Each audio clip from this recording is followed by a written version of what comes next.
আসসালামু আলাইকুম রহমতুল্লাহ বরকাতুহু। বন্ধুরা, আমি যখন চৌরাস্তা হাই স্কুলে পড়তাম, আমার স্যার এসকে মাসুদ স্যার, ওনার বাড়ি আজকে দাওয়াত নেমন্তন্ন করে খাওয়ান আমার মাদ্রাসার বাচ্চাদের। বললেন যে শফিকুল তুই আয় তো বাচ্চাদের নিয়ে, তো একটু খাওয়া দাওয়া করবি।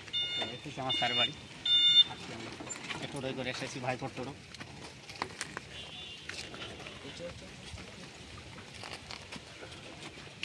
এই বাড়িতে আমরা যাই।